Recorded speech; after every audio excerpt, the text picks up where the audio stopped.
Okay, so hello, Alex. Hey Daniel. Thanks for joining me. Yeah. Alex is just finishing up her fourth year at Mhm. Regent, going into her internship year.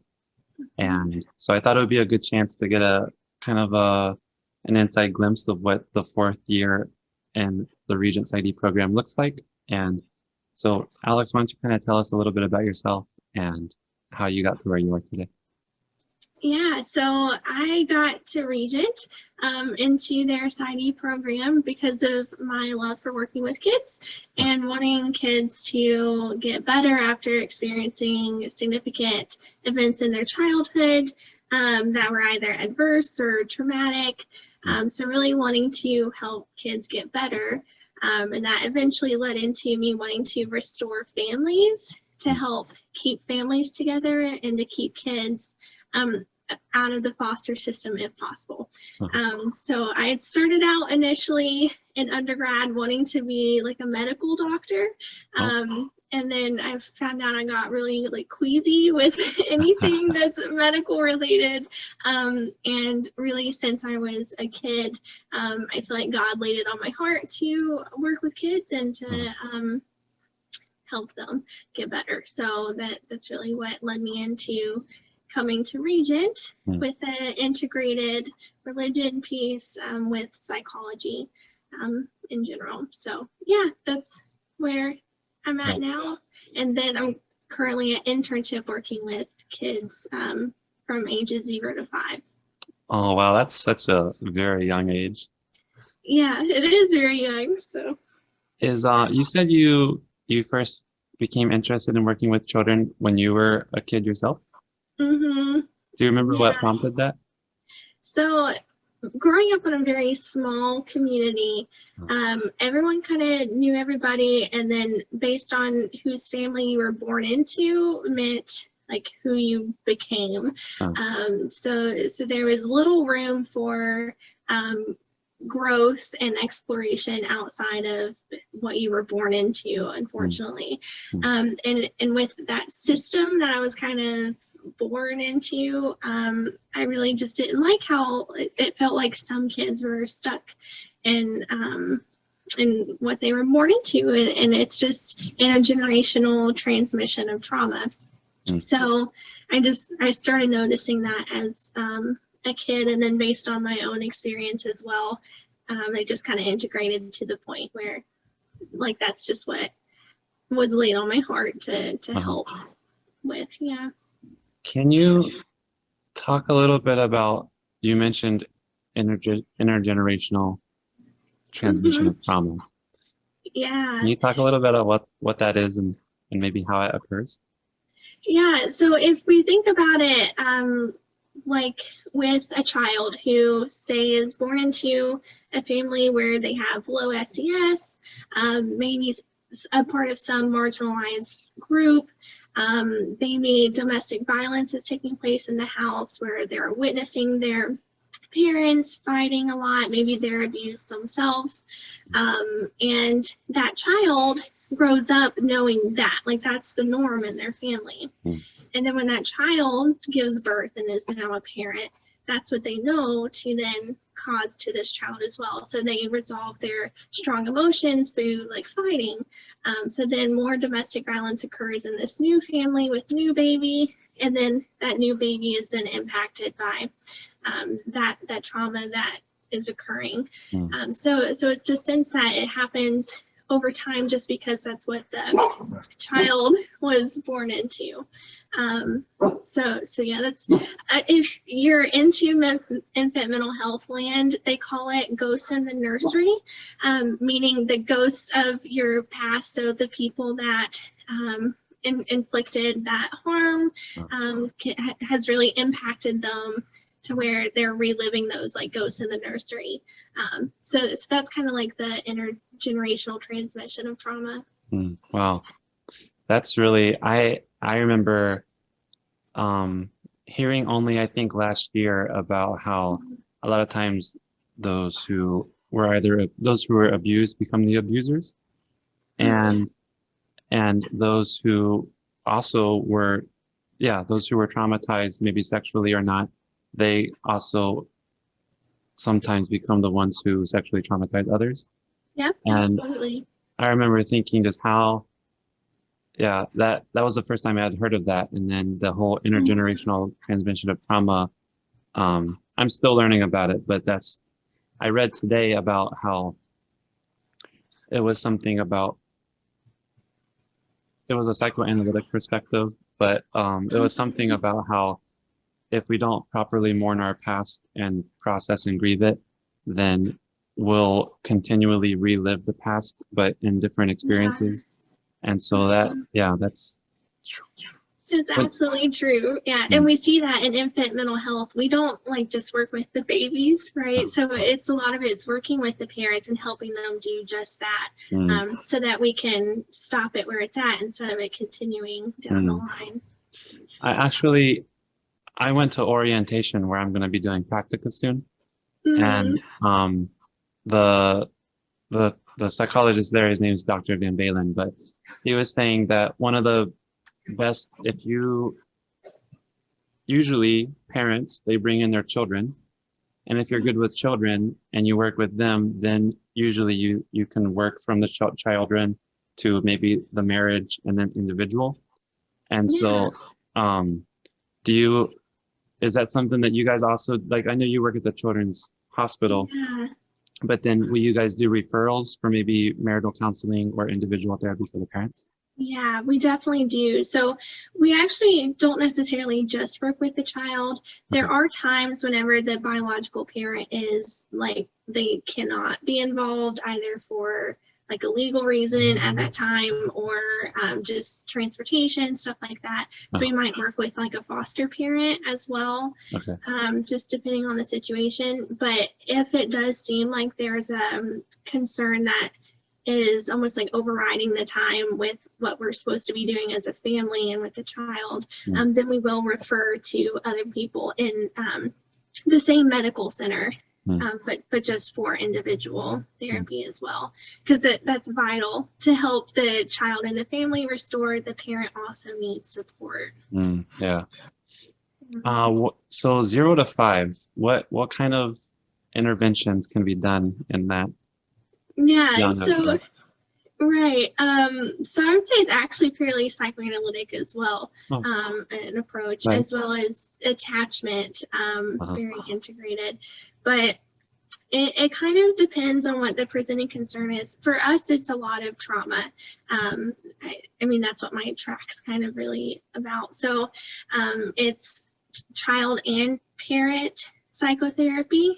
This is actually the name to one of the evidence-based treatment, so child parent psychotherapy, and it's where we do just integrated work with both the parent and the child, where the patient isn't one or the other, the patient is the relationship between the two. Interesting. So we kind of see them as a whole. And then really the ultimate goal is to get the parent to understand the child better through the trauma-informed lens, and to understand why they are behaving the way they are based on their experiences, and then to help them attach and bond more typically, to really strengthen their relationship so that the trauma doesn't have to be the end-all be-all. There's room for growth and restoration following. So, yeah. Well, is how much of the trauma have you seen how much of the trauma is inflicted by the parent that brings them in? So I don't have like specific numbers or even averages or anything, because I did just start, obviously, and I just know based on what I hear. But it seems like it's fairly often a parent inflicted violence, either with the mother and father violently fighting, or through like corporal punishment that ends up being more like beating versus just spanking on the bottom. So there's a lot of that. But then obviously we also have the more extreme physical abuse, sexual abuse, and then we also see some of that just psychological abuse. But yeah, I would say pretty often it is parent inflicted. Yeah, you mentioned even parents arguing. I was reading a case study, and the parents came in for marital therapy, actually, Mm-hmm. and the wife wanted to have another child, and the husband didn't at the time. And they Right. had I think a 2 or a 3-year-old at the time, and they became arguing so often that the child that they did have um, began putting her hand in her diaper and then smearing the feces on the walls at home. Oh And wow, yeah. yeah, and so the therapist was, clearly this child is distressed by what's going on at home. And I think Mhm. that before we talk more about having another child, we need to get this contained and situated. And so that, I guess Yeah, that could be definitely. I could see them bringing that child into someplace like where you're going to be, and then everyone Yeah. working together, right? Yeah. Yeah, potentially. It seems like that child's having a lot of strong emotions and doesn't have the coping strategies in order to help regulate. Mm, And that's typically where a parent can really come and step in and be like the hero in some sense to help them regulate. And when that parent just doesn't really understand their child in that certain way, not that that's saying anything bad about the parent, it's just children regulate in different ways. mm, So it's our job to kind of help the parents figure out what ways those are. mm. So Can yeah, you definitely. working with a parent, can you teach coping skills to someone under 5? Yeah, yeah, absolutely. Even our infants, like 6 months, 7 months old, Wow. we can teach them to regulate. And it's not through what we typically think of like coping skills, like Uh, taking deep breaths, uh, but it's comforting baby, holding baby close to them, mm, bouncing them slightly, giving them a soft toy that they can touch or mm, like just feel on their skin. yeah. So those things that maybe might feel natural to you or a parent, Uh, but sometimes they just aren't natural to some parents. mm. Yeah. I think that was one of my biggest blind spots when I first started learning about coping skills and how to teach them, was that Mm-hmm. to me, a lot of this stuff sounds like things that I just naturally did or grew up learning about. And so I had to take a moment and think, some people don't know to go to Right. this. They don't know that it works, or they've never taken the time to test it out. And I Yeah, think that was one of my exactly. bigger blind spots was, yeah, yeah, Yeah, I agree. I yeah. probably had the same thing. Okay. Um, so can you kind of tell us a little bit about, you just finished up your 4th year. What did your 4th year look like uh, as a Regent PsyD student? So maybe um, start with maybe your first semester, and how many classes did you typically take, or is it less academia at that time? Okay. Yeah. Yeah. So I don't know if I can remember the exact amount of classes, but I know it was fewer, and Oh, I know they were less like content based. okay. So it was more application. Mm, So for instance, like supervision and consultation is a class mm, where you supervise a second year student and you start a consultation project somewhere in the community, mm. so that you can grow your consultation skills. Oh, cool. Um, so yeah, that one's definitely a more application type of class. Oh, Um, but yeah, I remember being much more hands off when it comes to classwork, unless you weren't able to finish your electives in time for 4th year, uh-huh. then you would have an elective as well, and then it might be a little more content heavy. Okay. But yeah, other than that, most of my time went to either that consultation project, Uh-huh. my practicum site, because at that point, you only have up until November 1st to get all your hours for APIC, so Oh, the internship matching. So it's just trying to get as many hours as you possibly can in that time frame at your practicum site. And I guess your consultation project could go to that as well. okay. But that, and then applying for internships. So lots of essay reviews and editing, lots of cover letters to type and then to edit, because the essays stay the same for every single site. So you have 4 sets of essays and Okay. they go to everybody. But then you have a cover letter that's unique to each site. Hmm. And the 4 essays can technically be different if you want them to for each site, but it's not typical, I'd say. Okay. So yeah, lots of editing. And how many then sites did you apply to? 24, I believe. Wow. Yeah, somewhere around that. Wow. 25 range. Yeah. And Regent requires you to apply to 15. Okay. After that 15, you have to start paying extra to apply to the site. Oh. It's like an extra $30 for each one, I think, just as a heads up. Yeah. And so when you calculated it and you applied to extra and were willing to pay for that, was that just as like a security blanket, or was it, yeah, kind of? Yeah, it was definitely a security blanket. I was one of those people that thought for sure I wasn't going to match, or at least not match to a site that I wanted to match at. And I also had a couple of sites on there that Dr. Baum, our training director, is like, no, this can't count as your 15 because no one ever gets interviews there. Kind of thing. So then I had to apply to a couple more. Okay. But for the most part, it was just, I felt more comfortable applying to more sites. And where on the list did you get accepted? My first one. Oh, Alex. Yeah. So the one that I wanted, it's actually, I'm very thankful that I got that one. But well, I didn't know. I don't think I knew that you got accepted to your first one. So congratulations. I didn't. Oh, thanks. Yeah, I did.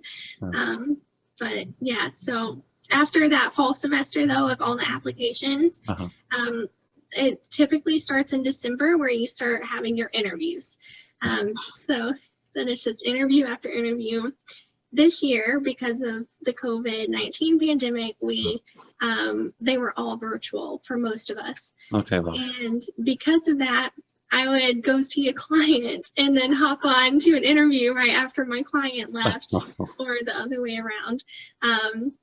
So all of my responsibilities continued while I also had to have these interviews. Whereas normally you might have flown to Dallas or wherever. Right. And then it's that set amount of time. It's just like you in that interview. But there are pros and cons because they don't have to pay for all the flights. But yeah, it was interesting. It was a tough December, January, and February, those 3 months. Okay. And then so in February, is that when you found out where you got accepted? Yep. So I think it was the second Friday in February is when we found out. Yeah. So it was just downhill from there. As soon as I found out, it was suddenly like practicum didn't matter anymore, classes didn't matter anymore, and I've had the best time of my life at Regent during that spring and summer semester. Great. Yeah. I bet you were just ecstatic. Yeah, I was very happy. It's like the only way forward is to keep on going, and there's no Regent to hold me back at that point. So very good times. And what about what did dissertation look like through all of this? Yeah, so that's a great point. So we're required to propose by the end of 3rd year. I think you're required. I did. I proposed back in April of 3rd year. Okay. And then they want you to defend your dissertation pretty much by that time of 4th year. My dissertation chair didn't have much pressing needs, I guess. It's like we get it done. As long as it's done by the time that the deadline's done, it's done. Yeah. So at that point, she's also my mentor, which I'm very blessed to have her as my mentor. And she helped me with all of my applications. And anytime that I wasn't in class or doing TA stuff or in app practicum, I was with her working on internship applications or preparing for interviews. So a lot of that. And then we started collecting data, well, continued to collect data in spring of my 4th year. And now we're bringing the data together and then obviously writing the rest of the dissertation. So the results and the discussion. So my plan currently is to defend in late of November. Okay. Or early December. Yeah. And what is your dissertation topic on? So it's looking at trauma and its impact on a parent and the child, and their relationship together. Yeah, so in general, that's what we're looking at. Good, good. Yeah. I know a lot of people don't really get to do their dissertation in line with their interests, which makes it so much more cumbersome. So that's good that you, Yeah, I can't imagine doing all that research on something that's not really interesting to you. Yeah. And you, so through all of that, you also were a teacher's assistant. And did you start being a teacher's assistant your 2nd year? I did. You did it 2nd, 3rd, and 4th? I did. So it was the assessment courses, so intelligence testing, personality assessment, and then their practicum student class to introduce students into 2nd year. Okay. I just talked with a first year, Susma, a couple of weeks ago, and we talked about how assessment courses, they're one of the most rewarding. You learn some of the most in those classes. They also take the most time, and they're the most difficult. Yeah. So what went into your decision to help teach for those? Yeah, well, initially, I wanted to be a TA for Dr. Chateau my 2nd year, and then she ended up leaving, so that wasn't an option. So I thought, okay, I just won't be a TA, whatever. And then that's when Dr. Baum contacted me and asked if I would be willing to be the assessment TA. And at this point, I was just honored and shocked because I thought I was horrible in assessment at this point, which is interesting. I actually just talked with Catherine, who's a colleague of mine for now a 5th year in internship. And we were talking about how so often people come out of the assessment courses and they're like, I'm so bad at assessment. And we realized it's because of all the negative feedback that the students get because we're trying to, I don't know, give constructive criticism to help them grow. And with all the time it takes to give that feedback, it seems like there's very little positive. And we were just talking about how important it is that we need to be sticking in positive things all the time. So people don't just think, I'm bad at assessment, don't let me do that. That's a very good point. Yeah. So anyways, that's how I got into it, was by Dr. Baum asking. And then I just enjoyed teaching. I guess I'm not the best teacher, I'd say, but I have fun helping people understand something. And then that just kept me going. Okay. Yeah. Yeah, so I TA'd for that class for one year, and I had enough. But no, I just figured I would do other things instead, like this, you know. Yeah, that's good. But yeah, with the feedback, most of our time and energy was spent giving constructive criticism and not a whole lot of positivity. Yeah. And I mean, it's a lot of time those classes took. Yeah, so I applaud you for opening up your mind to other opportunities to, yeah, that's probably one of my biggest regrets, is spending my time doing more of the TA stuff for those classes versus exploring other opportunities. It takes so much time. I mean, the contract for a week is what, 15 hours, but you spend probably way more than that. I think it's 10 hours a week. Okay. Yeah. But yeah, it's way more time than that. Yeah. Crazy. But. And so you said CHKD? No. No. Sorry. No. What was it? So CHKD is in Chesapeake, Virginia, Norfolk somewhere. Yeah. So I'm at LSU. LSU. their health sciences center in New Orleans. So there's like the hospital and lots of different fellows and residents from different medical fields. And then we have our psychology interns. So that's where I'm at now. Okay. Yeah. And then what is it that you plan on after this year? Do you already have a plan on kind of, are you going to go right into a postdoc, or are you going to, Yes. what's your plan there?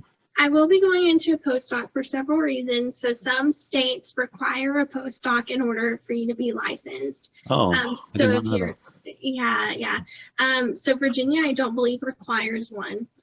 Don't quote me on that, but I don't think so. However, if you get licensed in Virginia and then want to move to Tennessee, then you can't be licensed in Tennessee without having proof of that postdoc or supervised experience beyond internship. So that's one reason I want to do postdoc. The second reason is for specialty purposes. So I can be a clinical psychologist once I get my license, but I can't be a specialist in child psychology unless I go through that postdoc. Okay. So it's a way to get your specialty credentials as well. Okay. And where do you plan on doing your postdoc?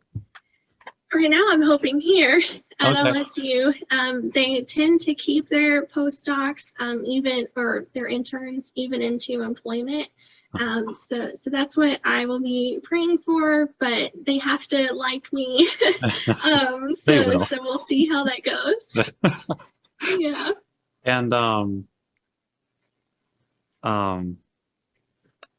and then after the post, so what is your kind of ultimate goal? Yeah. So I still have lots of ideas. I do think I want to end up where I am now, like in a medical school, not necessarily LSU, but that way I can work directly with students, both interns, postdocs, and practicum students. Okay. So I can be a supervisor and a mentor, but not have to deal with the academic side, like of the courses, rather just investing in their professional development and their clinical abilities. So I really like the idea of that, because then I can be that and I can be a clinician still and work with families. Yeah. And it's multiple hats too. So it's therapy, it's assessment, and working with the court system. So I don't know, I really enjoy it so far.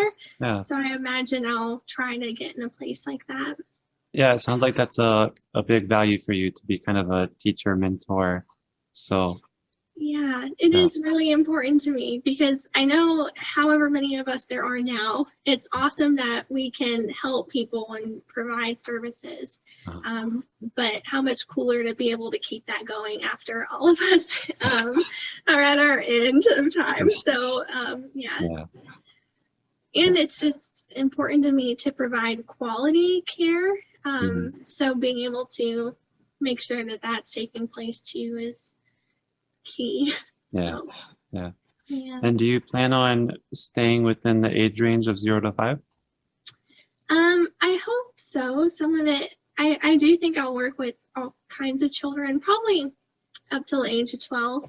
I'll be open to other ages as well, but that's where that's where my passion is, I guess. Okay. The school age kids and preschoolers and toddlers. Do you do much assessment where you're going to be at, where you're at this year? Yeah, definitely. So we'll do all kinds of assessment, and it does include like children all the way up to adolescents. So you'll have assessment for the infants, that's like cognitive testing and like attachment interviews to see how they're relating to caregivers. And then you'll have your typical like cognitive batteries, achievement, autism, all of those things, trauma. So I'll get lots of that, but I also have a special elective that is a school-based consultation and intervention elective. So in that one, we do lots of assessment as well that's school-based, and we write it up in a way that makes sure that it's approved by the school's rules to make sure that the kid can get the IEP or the 504 plan that they need. Okay, cool. Good. Yeah. And then last, so I was talking, so I talked with Susma, and I also spoke with a second and then a third year, Jeff and Pete, and Yeah. kind of a common theme um, so far has been, we as therapists, we want to help other people, but Hmm. what happens when you're the one who needs help? And Yeah. then a lot of times people come, straight out of undergrad and they come here to a doctoral program, and Hmm. it's high stakes, high stress, A and lot. so kind of you sound like you've been extremely busy since you all began, and Yeah. especially with the extra load as a TA. And so what kind of advice do you have for people coping with the stressors of a grad school program? Yeah, so I will say up until spring semester this year, so fourth year spring after I matched, up Uh-huh. until that point, it was day in, day out from like 8 a.m. we started, 9, 10 p.m. when I ended. Wow. I mean, it's a lot that our students go through, and it's constant. Like there's not really a break away from it. Uh-huh. Even on our breaks, we're trying to catch up on assignments and Mm-hmm. make sure we have our plans for our clients and all kinds of stuff. So it is very chaotic. And I remember my first year and second year, I was bad. Like I was not in a good state. Um, I think one thing that was helpful to me is when someone told me, like, you're actually not the only one kind of thing. So Mm-hmm. I remember when I first had to start taking antidepressants, for instance, and I found out like the majority of our program was on antidepressants. Wow. And I thought, okay, well, that makes me feel better that I'm not alone. Uh-huh. But also, this is a problem. Yeah. Like, we cannot all be needing antidepressants. Like, there's some point where biologically, sure, like there are people that absolutely need that. Yeah. But when it comes down to like the majority of our program needing it, it's concerning.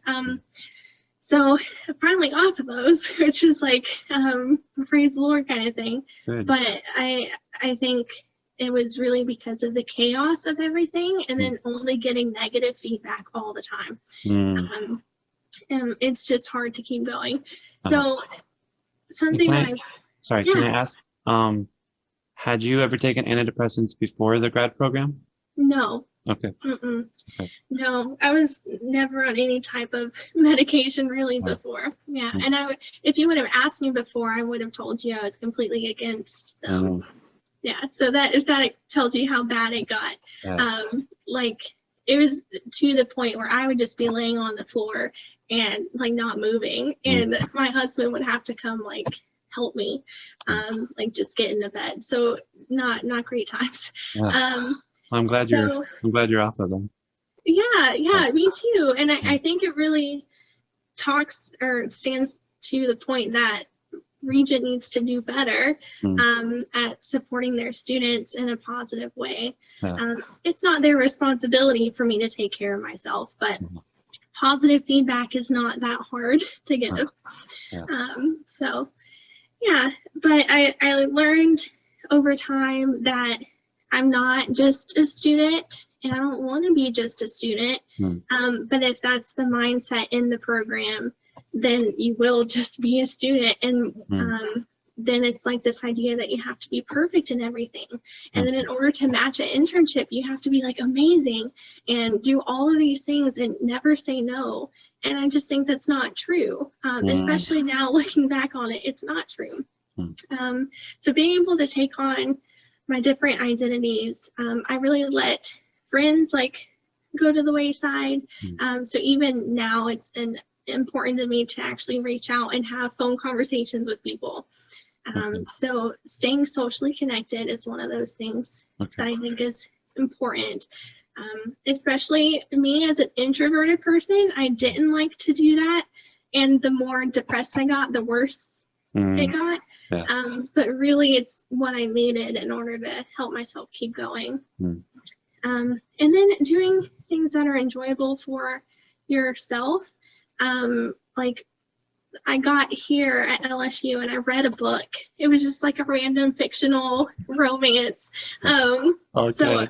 I read this book and it was amazing and it made my heart so happy. And it was something I hadn't done this entire 4 years. Hmm.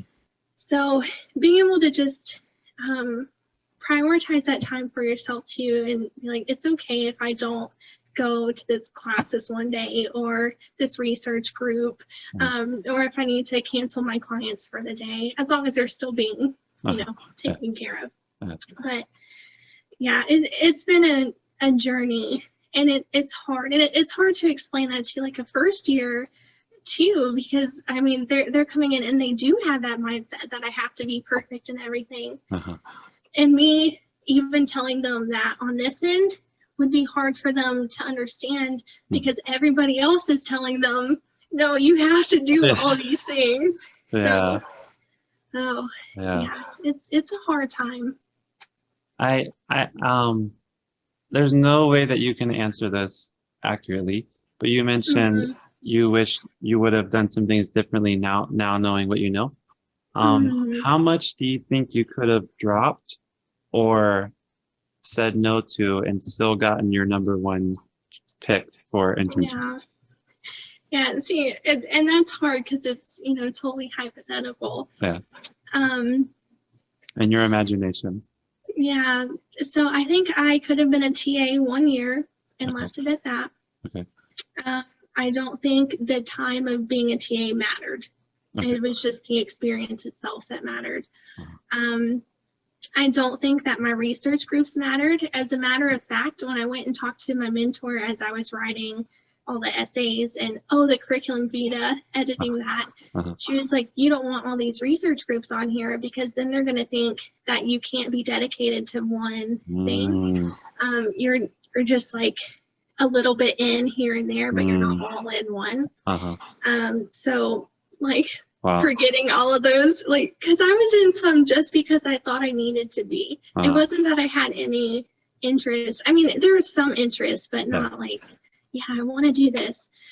So letting go of those and maybe just being a part of one would be a huge thing. Saying no to more cases, like when I have 5 to 8 cases, which is like what we should have, that should be enough. I shouldn't be saying, give me that other one because I want that experience too. There are times where if it's something that you really, really want to work with, then sure, like have that case on.